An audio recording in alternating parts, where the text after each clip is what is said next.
America అధ్యక్షుడు Donald Trump విధించిన తారీఫులతో ప్రపంచ దేశాల్లోనూ ఆందోళన వ్యక్తమవుతోంది. ఈ క్రమంలోనే చాలా దేశాలు అమెరికా వ్యాపార ఒప్పందాలకు క్యూ కట్టడంతో ట్రంప్ 75 దేశాలపై 90 రోజుల పాటు తారీఫులు రిలీఫ్ ప్రకటించారు. అయితే ప్రతీకార సుంకాలు ప్రకటించిన చైనా విషయంలో మాత్రం ఎలాంటి కనికరం చూపడం లేదు అగ్రరాజ్యం. ప్రపంచంలో ఏ దేశంపైనా విధించని స్థాయిలో అత్యధికంగా 125% చైనా వస్తువులపై సుంకాలను ప్రకటించగా చైనా కూడా అమెరికా ధీటుగా జవాబిస్తోంది. కానీ చైనా ఎక్కువ కాలం ఒంటరి పోరాటం చేయలేకపోవచ్చు.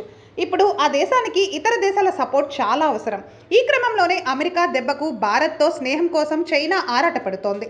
తమ మధ్య అభిప్రాయ భేదాలు తగ్గించుకొని సరఫరా వ్యవస్థలను మరింత పెంపొందించుకునేందుకు ప్రయత్నిస్తున్నామని చైనా అధ్యక్షుడు జిన్పింగ్ చెబుతున్నారు. పొరుగు దేశాలు ముఖ్యంగా భారత్తో కలిసి పనిచేస్తామని, ఒక మంచి ఉమ్మడి సమాజాన్ని నిర్మిస్తామని అంటున్నారు. చైనా ప్రధాని లీ కియాంగ్ కూడా దీనికి వత్తాసు పలికారు. అధ్యక్షుడు చెప్పినట్టుగా పొరుగు దేశాలతో వ్యవహారం అమల్లో పెట్టాలని అన్నారు.